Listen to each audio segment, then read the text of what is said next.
This is a once-in-a-decade opportunity to advance real redistricting reform.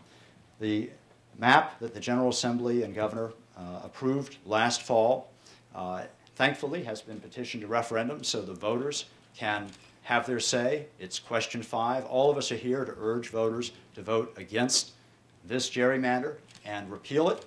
That will not affect the congressional elections that are ongoing now, but it would require the governor and the General Assembly to redraw the boundaries and, hopefully, with enough public pressure, propel them to pass real redistricting reform, including the establishment of an independent redistricting commission, because we can see what happens when elected officials draw their own boundaries. And let me just point to District 3 for a minute, because this district is almost indescribable. It really does look like blood spattered from a crime scene more than a congressional district, and yet this is what was approved by the Governor and General Assembly.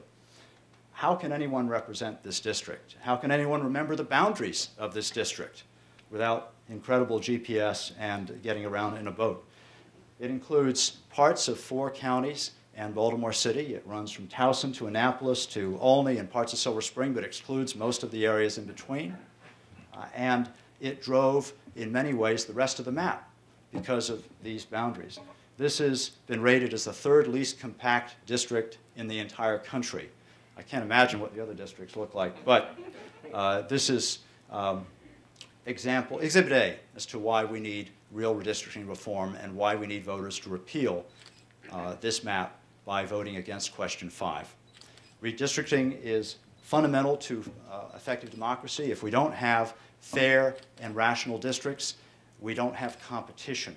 And gerrymandering has been used now for 200 years to undermine political competition. If we don't have political competition, our democracy doesn't work well. And we can see what happens in Washington. We can see what happens in other places. Competition is the lifeblood of democracy. Gerrymandering inhibits competition, and it's meant to. And we need to get elected officials out of redrawing their own boundaries because we can see what happens.